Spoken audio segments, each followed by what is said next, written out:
see, we are still learning and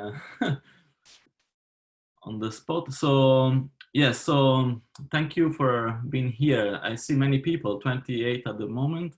I would like to stress that this is not just a way to hear about good science, but it's also because there are many good scientific podcasts online, so probably there is no need to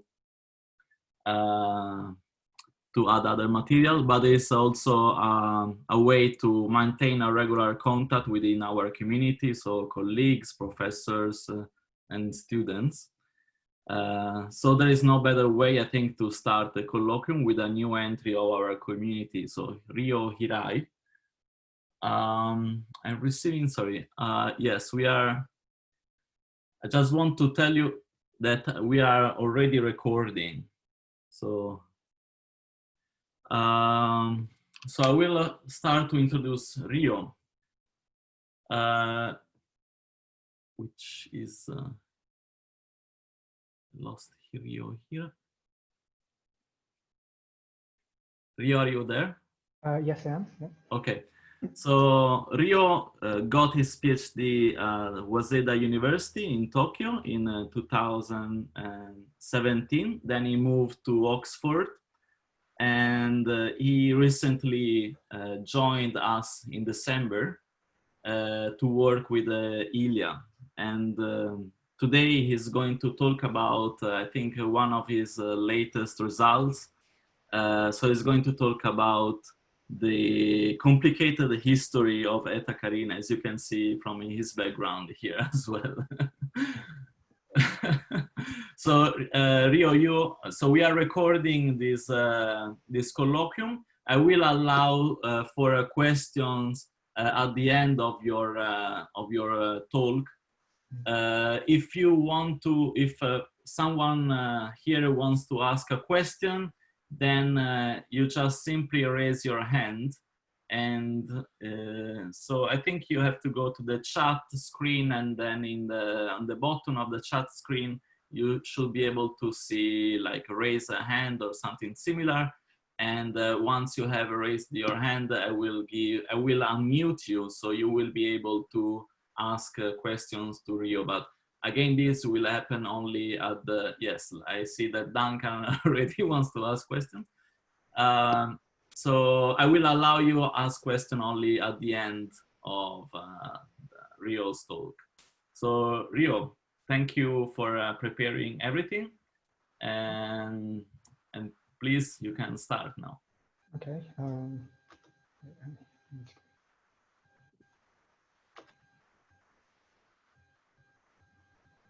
I think I'm sharing the wrong screen again.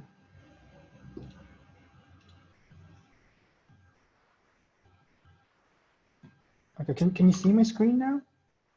Yes. Okay, good. Yes, hello everyone. I'm Ryo Hirai, and as Lorenzo has introduced me, I'm a relatively new postdoc. I just joined Monash at December, and so far I've had a really nice time here. But today I'm going to talk about my past research that I did in my previous postdoc when I was in Oxford. So the topic is the complicated history of this star called Eta Carinae, which is one of the most extraordinary stars I know. So in the background, you see this beautiful image of the Carinae Nebula, which you can see in the southern sky with relatively good telescopes. And there's a huge arrow in space that points to this star here, which is called Eta Carinae. So if we zoom into this star, it looks like this. And so what is Eta Carinae? So Eta Carinae is a star that is classified as a luminous blue variable star. So for those who are not familiar with this term, so luminous blue variables are, as the name says, it is a luminous and blue and variable star. This is Hertzsprung. Can you see my pointer? I hope so. Yeah. Yes, well, we can. Yes, okay. Yes, we can see it. So this is a Hertzsprung-Russell diagram of various LBV stars. So what we're plotting is the temperature. The temperature is higher on the left side compared to the right. And in the vertical axis, we are plotting luminosity. So normal stars, so-called main sequence stars, are placed lower on the lower left side of this diagram. So normal stars have luminosity is lower than this log of 5.4. But if you plot LBVs in this diagram, they are much more luminous, and they populate the left side, which is the high temperature side, which means it's blue. Yeah, so they are orders of magnitude more luminous than normal stars. By the way, the sun is way down here. But what's more important is if you monitor these stars for a while, they sometimes show these eruptive phenomenon. And when they show this eruption, they suddenly shoot to become very low temperature, become very red. And then over 10-year timescales, they go back to the blue side, and then they go to red and blue on decade timescales. So that's why they're called luminous blue variables. This picture is a famous LBV called Eta Carinae. You can see that this debris from the eruption that surrounds the star. So Eta Carinae is a star that is located way up in the HR diagram here. So it's even more luminous than typical LBVs. So it might not be a typical LBV, but nevertheless, they are classified as an LBV star. The mass of this star is known to be about 100 to 150 solar masses. So that means it's 100 times heavier than the sun. And this is one of the most massive stars known in the universe. There are some observations of more massive stars, like 300 solar mass stars, but the error bars on those masses are much larger. So this is one of the best known, most massive stars known in at least in our galaxy. And because this is an LBV, obviously had an eruption, and there was a significant eruption called the Great Eruption that happened around 1844. Now, the reason we know this was this eruption made Eta Carinae become the second brightest star in the sky. It's second to the sun, which means basically it's the brightest star in the night sky. And this left document is raw data from 1843 by the Royal Astronomical Society at the time. So what they did was they recorded the brightness of various stars. So probably, I'm not sure if they use telescopes, but yeah, probably use telescopes, but just looking at the naked eye and just write the names of stars in order of brightness. And depending on how bright the one star is to the other, they draw like lines in between. So they have like 2 lines in between here. They have like one line in between if it's not too bright, have 3 lines in between if they're way brighter. But anyway, if we look at the change of the rankings of this brightness sequence, you can see that Eta Carinae, which was called Eta Argus at the time, it goes up in the ranking and it goes down. So you can see that the star brightened suddenly and then it declined. From this these documents from the 1840s, we can actually reconstruct the light curve in magnitude, starting from 1600 all the way up to today. So yeah, somehow there's no error bars on this, but thanks to these recorded documents, we can see that the star was quite stable for a while, gradually brightening maybe for about a couple of centuries. And then suddenly in 1844, it shot up and then shoots down under the pre-eruption luminosity, showed another small eruption.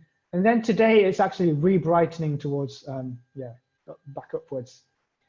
If we zoom in into this peak, the bottom panel shows how the zoom in of the light curve at this peak. You can see that the main peak, the brightest part, was at 1844, but there were small eruptions that happened even before on like 10 to 5-year timescales.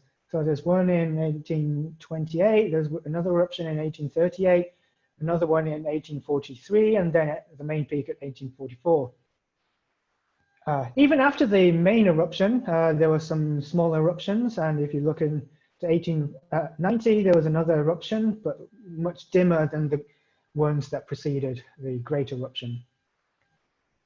And if you compare the light curves, the light curve of Eta Carinae with other known explosive phenomena, it's quite different. So the red and green and purple lines and the pink lines showed other eruptive phenomena in the universe, such as supernovae or classical novae and all sorts of explosions. But you can see that the shape of this Eta Carinae Great Eruption was quite different. So it shows that it was a pretty peculiar event. And not just the documents from the 1840s, but now we can see the light curve even today. And that is thanks to a technique called light echoes. So if you have a star here, usually you're seeing direct light from the star. But if you had a mirror behind it, you can actually see some delayed light that comes to us. That has a delay of the light travel time between the main star and the mirror behind it. So around Eta Carinae, it's known that there's these dust clouds that are floating around, and dust can reflect some light it can scatter and reflect light. So after the eruption, we can see the direct light from Eta Carinae itself, but this light echoes that were reflected from these dust sheets can be seen actually today. And some observations were made around 2012 to 2018. And they actually saw the Great Eruption with the best telescopes at the time. So we can see that the red dots are the light echoes, and the black dots are the light curve reconstructed from the historical documents, and they found that they can reproduce the light curve pretty well. So thanks to this, we can actually directly observe the Great Eruption today with the best instruments, meaning that we can take spectra of the eruption. When we see the spectra, we can actually measure the velocity of whatever this eruption was. And they found that there were 3 velocity components. So before the main peak, all the velocities that were found in the spectrum was very slow. It's almost nothing. It's like 150 to 200 kilometers per second. But all of a sudden, after the Great Eruption, the outflow velocity shot up to about 500 to 600 kilometers per second. But there were very faint features showing that there were some components with 10,000 or even 20,000 kilometers per second velocities, meaning that the eruption spanned a huge wide range of velocities, meaning that it was more like an explosion rather than just an enhanced wind phase, which is usually applied for normal LBV stars. Anyway, the Great Eruption is one of the most important features of Eta Carinae, and it had multiple lesser eruptions before and after the Great Eruption for a couple of decades. And this eruption created what we see in the background picture here, which is called the Homunculus Nebula, this snowman-shaped thing. This is tilted to us, but if we look at it from sideways, it's actually very axisymmetric, as we see in the left picture. And we actually know that this Homunculus Nebula is very hollow, and there's nothing inside. So what we see in this homunculus image is a very thin sheet of dust, which is very hollow inside. Recent observations show that there are some non-axisymmetrical features, like these protrusions, but it's overall very axisymmetric. It's bipolar. Also, Eta Carinae. So Eta Carinae itself is a star right at the center of this homunculus nebula, and this star is known to be emitting a very strong stellar wind. Now, stars are known to emit stellar winds, which is basically they're just shedding the surface material of their stars. But the strongest stellar winds known, apart from Eta Carinae, has a mass loss rate of about 10 to the minus 5 solar masses per year. Eta Carinae has a mass loss rate of about 10 to the minus 3 solar masses per year, which means it's 2 orders of magnitude higher than the strongest winds known other than Eta Carinae. So this is very, it's one of the record-holding features of Eta Carinae. This wind is known to be interacting with a companion star that's orbiting the main star on a 5.5-year period. So Eta Carinae itself is actually not a single star at the center, but it's actually a binary system being orbited by another star here. The reason we know there is a companion is that so we don't see direct light from the star, but we see this periodic peaks in X-ray emission from the central star. This can be interpreted as a wind-wind collision between two stars. So Eta Carinae has about 100 solar masses emitting this super strong wind, but the companion star, if it was emitting a very strong wind too, the winds can interact and cause this bow shock. Now, this bow shock can create X-rays that we see in the X-ray light curve, but because it's very periodic, we see this peak every 5.5 years, it means that the orbit is very eccentric. It has a very high eccentricity. So basically, the companion star is at periastron, so it's very far away from the central star most of the time, but every time it reaches periastron, the wind-wind collision gets more stronger, so the X-rays peak at the time, and then they go back. Now, by modeling the X-ray light curve, we can estimate the exact wind parameters of these two stars. The main star is known to have a wind of about 10 to minus 3 solar masses, but the secondary star is also emitting a quite strong wind, 10 to the minus 5 solar masses, which is comparable to the strongest winds known other than Eta Carinae, which is from so-called Wolf-Rayet stars. Now, this is a very puzzling fact because a Wolf-Rayet star is known to be one of the evolved stages of a massive star, meaning that it's towards the end of its lifetime. But because the estimated masses of these two stars have quite different masses, so this one is 30 solar masses compared to 100 solar mass for the primary star, the lifetimes of these stars are supposed to be quite different. But because the other star seems to be in an evolved stage, it's very puzzling for a stellar astrophysics point of view. Another important feature of the wind is that the wind is bipolar. So if you measure the wind expansion velocity around the pole and the equator, the polar wind is actually faster than what the wind is towards the lower latitudes. So the wind is very bipolar.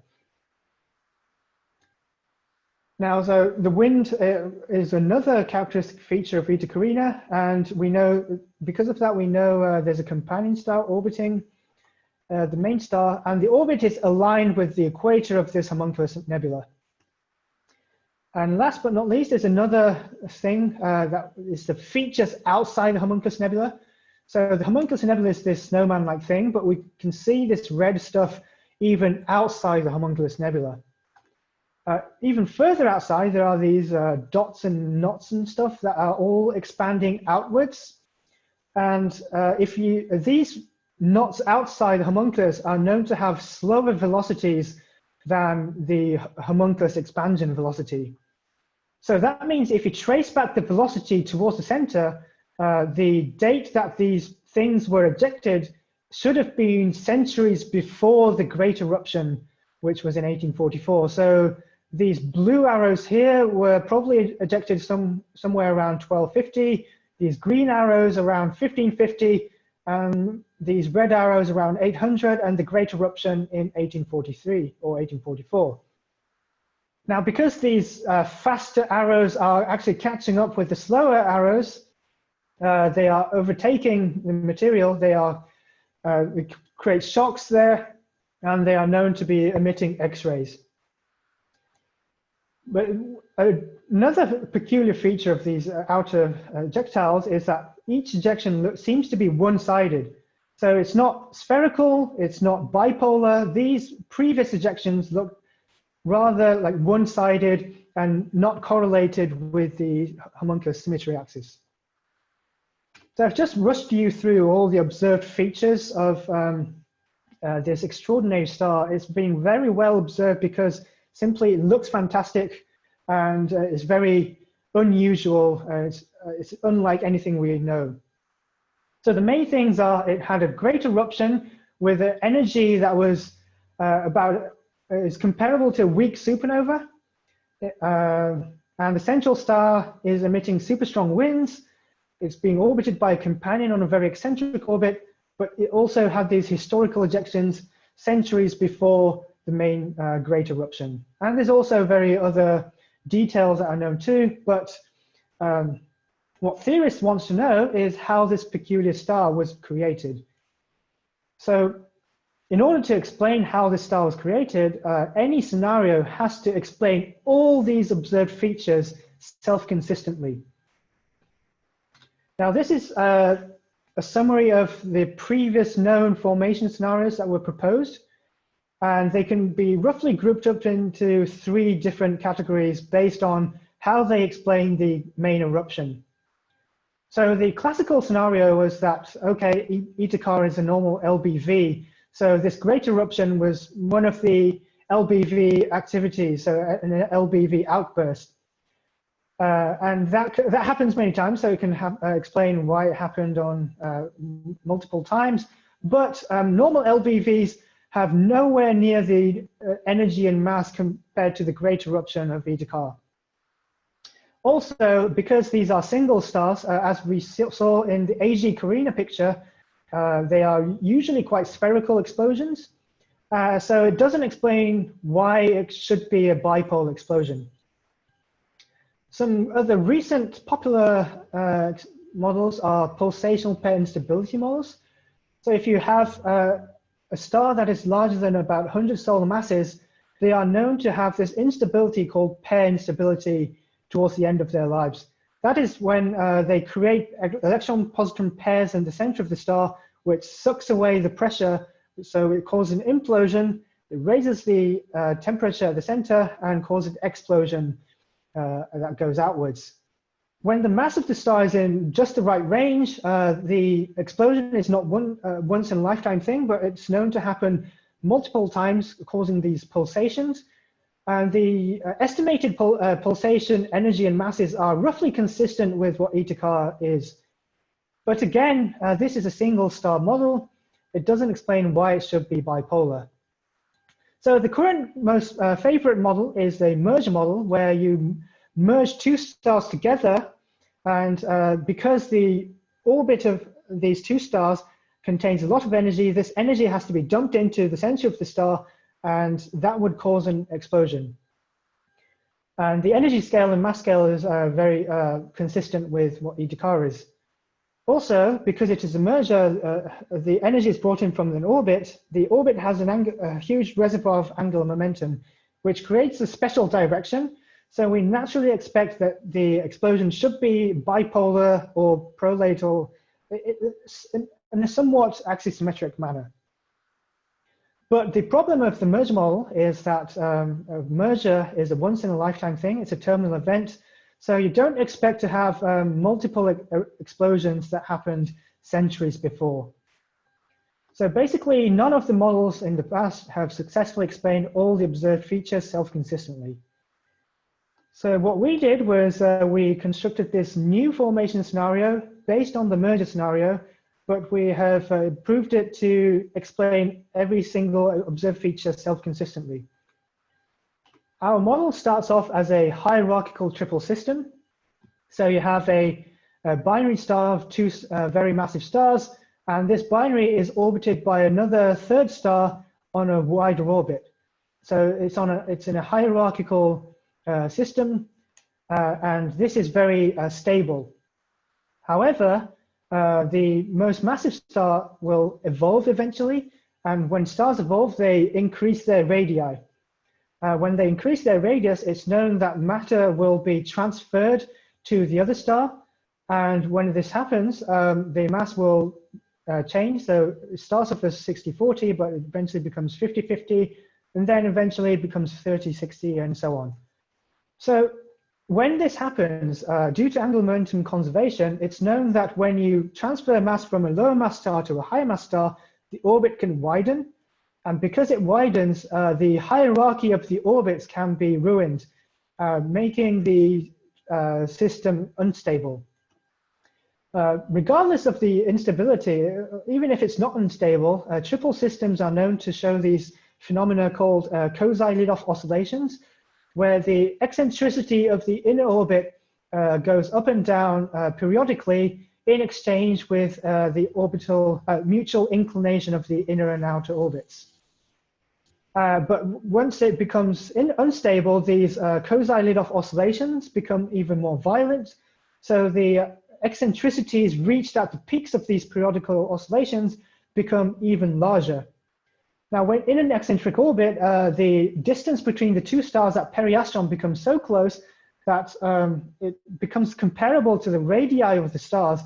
And we suspect that the close encounters at this stage can actually peel off matter from the primary star and send the material out as sprays in different directions every time, because the orbit rocks back and forth due to these oscillations. As the orbit widens even more, the system becomes completely unstable, enters a chaotic stage, and the initially most massive star that has lost its envelope due to mass transfer will be kicked out, and the two more massive stars will eventually merge.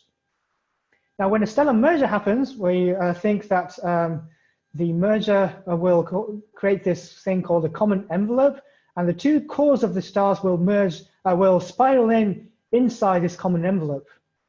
Now, at this stage, the envelope will be very oblate and bloated up, so the tertiary star can plunge through this bloated envelope multiple times, which we think led to the precursor eruptions before the Great Eruption. At the end, the cores spiral in and coalesce with each other and release their final bit of orbital energy, creating the Great Eruption. And this will be a bipolar eruption, but it doesn't unbind the whole star, and most of the matter stays bound to the star. And there's a huge energy excess that is contained in the star that has to be emitted somehow to regain thermal equilibrium. So we think that this excess energy will be emitted in the form of a very strong wind. And because this merged product also has a huge amount of angular momentum, this wind will be very bipolar, just as we observe it today. And this bipolar wind will sweep up the bipolar ejector into the thin hollow shells that we observe as the homunculus nebula. There's still matter outside that is not still swept up by this wind. So this outer material can interact with the previously ejected material, which causes the X-ray emissions. So here is our whole scenario, but this is just a picture. We haven't proved anything, so we had to prove this through theoretical calculations. So first, we carried out some n-body simulations to prove if the first half can be feasible. So we carried out a three-body calculation starting from this unstable phase, the onset of the unstable phase of this triple, and see how it evolves. So for a while, this system is quite stable. The distance between the inner two stars rocks back and forth due to Kozai-Lidov oscillations, but after a while, the system becomes unstable, and the maximum eccentricities reached in these Kozai-Lidov oscillations actually gets larger, and therefore the distance at periastron becomes smaller. And this modulates every about 100 years, and this periastron distance is actually comparable to this radius of the primary star. But as we reach towards the end, the system becomes even more chaotic. And if we can see the movie here, I'm not sure if the resolution is good enough on Zoom, but we can see that the system is very chaotic. It swaps places multiple times, but eventually the two more massive stars will merge with each other here. Now, if we assume this merger just creates a single star, this becomes a binary, we can calculate the post-merger binary properties, and the properties were very consistent with the observation. So the eccentricity is large, it was 0.94, and the period is about 7 years. The observation is 5.5 years, which is very consistent. And this isn't, we're not trying to fine tune this model. This is obviously chaotic, so we can't say anything firm about this, but it gives us hope that this model can work. We also tried to prove whether the close encounters during the peristron can actually cause these one-sided ejections. So we placed some test particles on the surface of the primary star and let it interact with a secondary star on an eccentric orbit. So I just showed a movie with various different eccentricities. When the eccentricity is low, it doesn't show any ejections, but over this critical eccentricity, you can see that some surface particles can be ejected outside the bound of this bond of this binary. So if we place a sphere around the binary and just record which directions the mass was ejected, we can see that the ejection was one-sided, confined to the orbital plane, and the opening angle is about 90 degrees. So this is one encounter. Obviously, there was multiple encounters in the past. If we combine this calculation with the previous triple calculation, we can estimate how this ejectiles will be located around the homunculus nebula.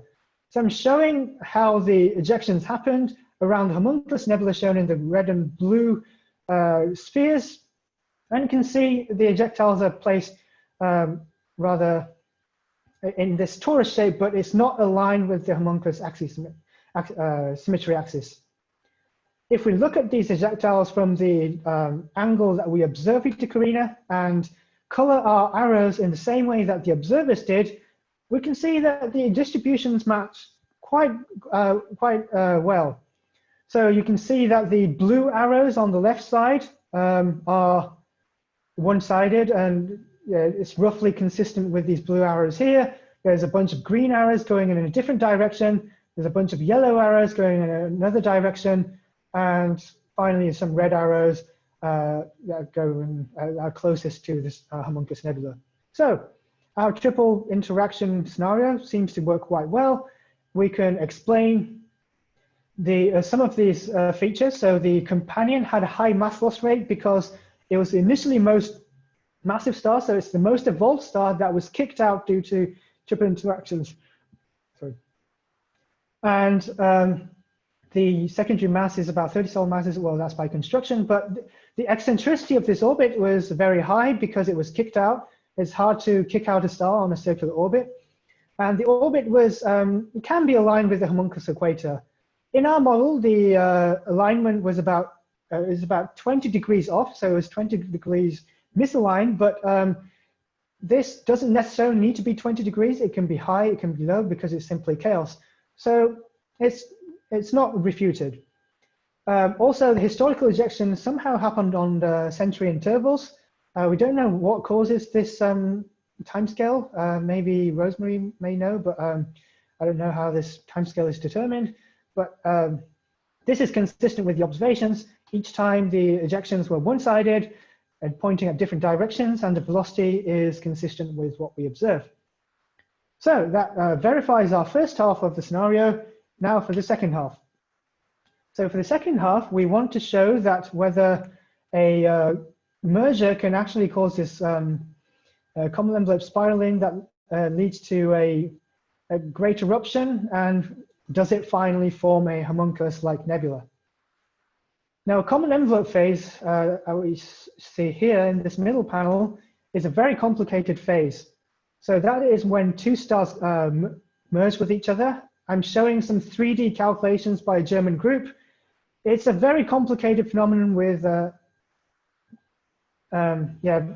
it's not very symmetrical at the beginning, but at the end, as we see here, apart from the vicinity of the two cores at the center, the outside is more or less axisymmetric. So we decided to mimic this common envelope simulation, not by doing 3D expensive calculations, but just applying a 2D method. So we try to create this outer envelope, this bloated envelope on a 2D grid, and this is what we try to mimic here, looking at it from sideways. And at the end, we think that the two cores will coalesce and release the final bit of angular momentum energy that was stored in the orbit. So we just dump that into the center of this whole thing. And we found that this causes an outgoing shock, which preferentially breaks out through the poles first, because there's less mass through at the poles, and it's easier to break out there. The breakout velocities were about 10,000 kilometers per second, which is consistent with what we observe in the light echo spectra. However, if we carry on the simulation, the shock reaches the equatorial surface too, and in the end, it looks rather spherical, and it doesn't look bipolar at all. It doesn't create a homunculus-like structure at all. If we plot the mass as a distribution of latitude, the right side is the pole, the left side is the ejector. We want more ejection around the poles, but in our calculation, there was more ejector in the equator, which is the opposite of what we wanted. This is because simply we are blowing up an oblate structure, so there's more mass around the equator. So yeah, it's sort of expected, but yeah, it's not consistent with Eta Carinae. However, the mean velocity of the outflow is actually slightly higher at the poles, and it's around 600 kilometers per second, which is consistent with what we observe in the light echoes. However, yeah, it's not too bipolar here. It's only different by like 20%. It doesn't seem to make a homunculus-like structure. But in our scenario, as we said, the bound material is eventually going to start emitting strong stellar winds. So we carved out the middle of our simulation, assuming that part will collapse back into a star, and we replace it with a stellar wind. Now, the stellar wind quickly sweeps up what was out there as the ejector. Here I'm showing a movie of the sweeping up. The simulation box is being expanded with the expansion of the ejector. We can see that the shell has a small relative motion to the expanding ejector. And after about 60 years, this homunculus shape is almost completely established. These jagged features that we see on the sides is due to an instability called thin shell instability, or Vishniak instability, which is partly numerical, but partly true due to the cooling by the shocks. But this would be smoothed out in a proper 3D simulation, because this is 2D. We are enforcing things to be axisymmetric. So in a 3D situation, these spikes won't be as prominent. After 160 years, this is when the Hubble Space Telescope observations were made. The shape looks quite consistent with what the Hubble Space Telescope images show. So if we plot the observed shape and the simulated shape as a function of latitude again, we see that the dotted line is the observed distribution, the red line is the simulated distribution, and it's pretty consistent. And what's more, if you plot the mass inside the shell, there's more mass around the polar caps compared to the equatorial part. Now, this is because the polar parts get swept up more, and the equatorial part doesn't get swept up, so there's less mass in the shell. So this is also consistent with the observations, because the polar caps are more optically thick, and yeah, therefore it's expected that there's more mass in the polar caps. So this shows that a stellar merger has the potential to explain the formation of a homunculus nebula-shaped shell. So our whole formation scenario seems to be verified. So we can tick the boxes off here. So the eruption was probably caused by a stellar merger. The energy scale and the ejector mass scale is, in our simulation, is very consistent. The energy scale is determined by the orbital energy of the pre-merger binary, and that is about 10 to the 50 ergs, which is what we expect to come out. And because it's a axisymmetric thing, it's a merger, because of the angular momentum, it's axisymmetric and bipolar. And the three velocity components, including the 600 kilometers per second component and the 10,000 kilometers per second component, are both explained in our simulation. The reason why the central star has a record high mass loss rate, we think, is because of the excess energy brought in by from the orbit, but we haven't proved if that really leads to the emission of a strong stellar wind. But we are working on that, and we are starting to get some promising results. Also, we can explain the X-ray halo. So there was unswept material in our eruption simulation that extends out of the homunculus nebula, and this outer material can start interacting with the previously ejected material here, which explains the X-ray halo. And we can explain other things like the precursor eruptions when in the bloated envelope phase, the tertiary star or the current day companion plunged in and out of this bloated common envelope, which could have led to the precursor eruptions. So although we do have some questions left, we don't have any killers to our scenario, so we have probably made a coherent working paradigm for the formation of Eta Carinae. Now, why did we care about Eta Carinae in the first place? So is Eta Carinae just an oddball, and can we only just apply our scenario to this single system, which is very peculiar? Well, we think, yes, Eta Carinae is actually rare because it has a very high mass. 100 solar mass stars aren't that common in the universe, but we think that stellar mergers inside triple systems, which we propose here, can be quite common. So here we are, I'm showing the multiplicity of stars as a function of the primary star mass. So we know that half of all stars in the universe are in binary systems, but the higher the mass, the more stars are in binaries. And so the binary fraction, the green line, exceeds the single star line at about 4 or 5 solar masses. However, if we go to the larger masses, at about 11 or 12 solar masses, the triple fraction dominates over the binary fraction. And after about 20 solar masses, the quadruple star fraction dominates, which means the massive stars primarily could be in triple systems. These aren't direct observed constraints, but it's models that explain part of the observed features. So,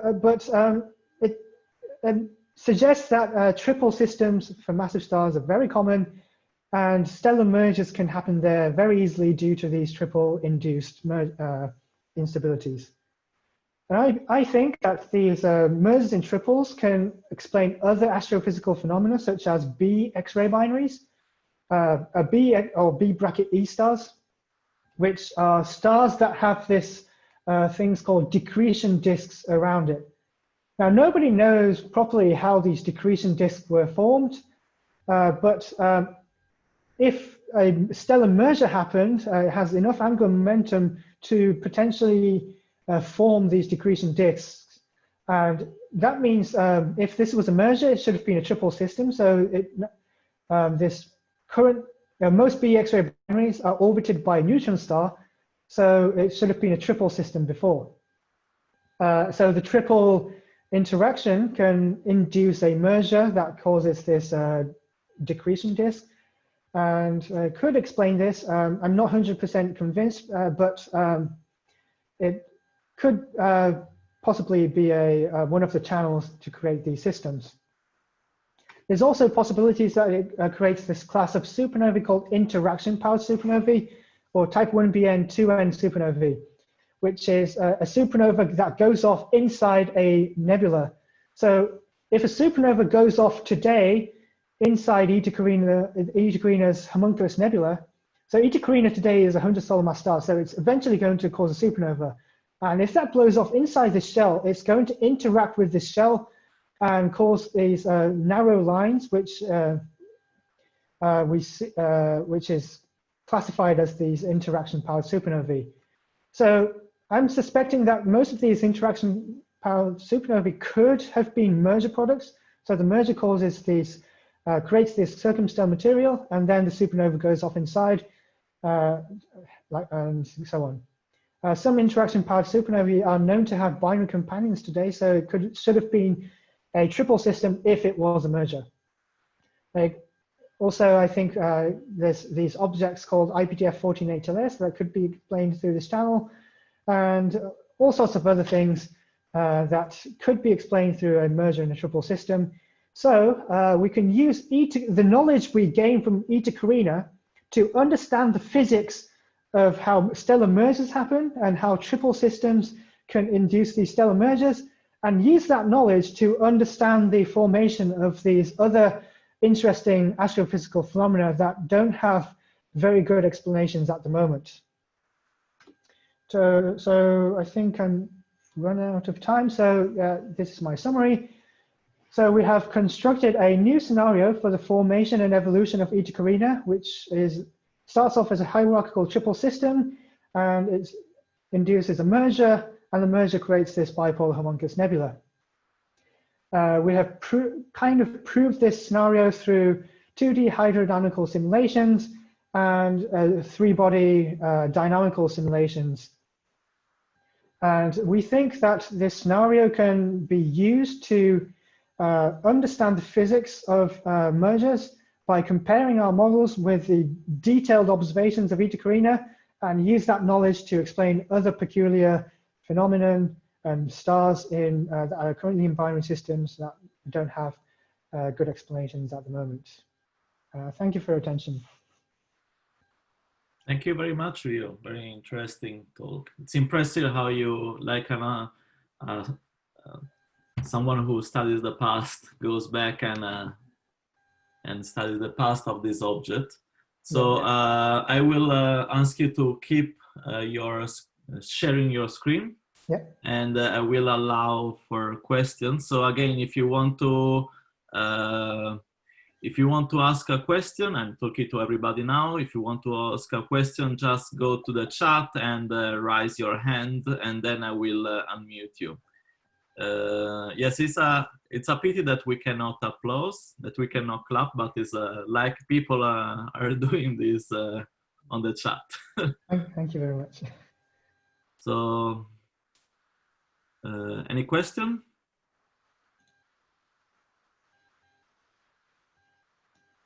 I can start with a question. So if you, I don't remember exactly, but if you go back to the slide where you show the X-ray emission, if I'm not wrong, after the peak of the emission, you also have a dip in X-ray. I was wondering if it was something observational or was also a signal of something that is observed.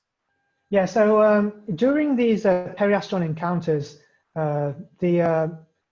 this bow shock is, so basically this whole wind from the primary star is very optically thick. So this whole shock is actually enshrouded by the wind. So the only direction we can see the X-rays is from inside this bow shock, from the backside of the bow shock. So we can only see the X-ray emission when the bow shock sweeps our line of sight. So as soon as it moves away, it's still interacting strongly, but the shock is enshrouded by the primary wind, so we can't see it. So that's why it causes this dip straight after the peak. Okay, clear. Other questions? Cannot see hands.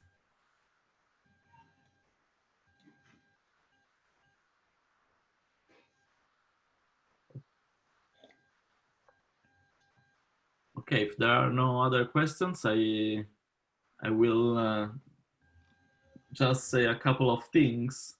So we are still working on the schedule of the next colloquia and astro seminars. So we will let you know as soon as possible. This was an experiment that, but I think has been very successful because we had 46, up to 46 people attending your talk, Rio. So it's a, it's a very large number of people. Okay, Duncan has a question. I just before Duncan, I just want to say that yes, we have recorded the colloquium, and I will let you know as soon as possible where you can access the video. So Duncan, now I'm going to unmute you. Okay. Great talk, thanks.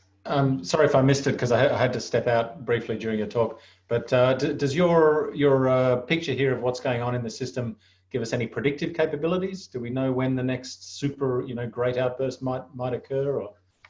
Yeah, so because this is a merger, we think there's not going to be any more great eruptions anymore. But because this merger mixes some fresh hydrogen material into the center of the star to the higher temperature regions, that can cause some nuclear runaway. And we think that these small nuclear runaways are the cause of these small eruptions that happen after the Great Eruption. But we don't expect to see much more of these nuclear runaways anymore.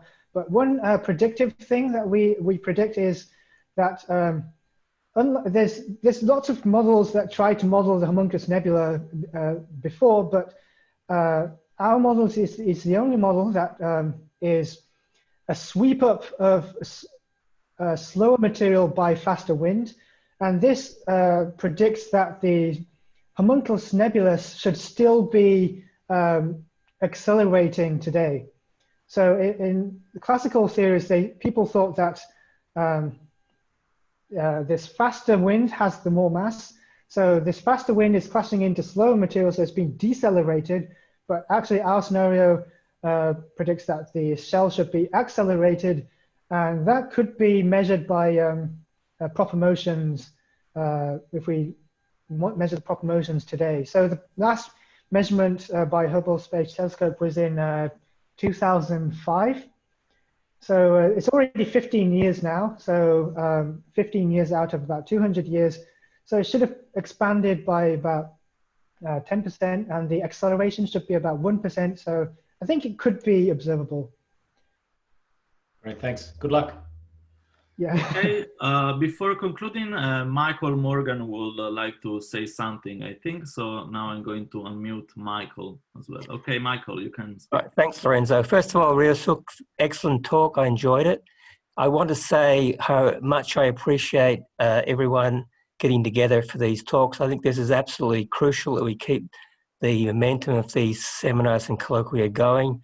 And as we get better at doing it, I hope we can learn to be a little bit more innovative about how we can interact. But it's really great to hear the research that's going on, and I strongly encourage everyone to participate and be creative about how we can engage with the department through not only talks but other means. And I'll be interacting with people in various ways in the coming weeks to talk about this more in detail. So great job, everyone. Thanks very much. Stay safe. Thank you, Michael. Thank you, Rio. Thank you, everybody. See you next time. Bye. Thank you. Bye.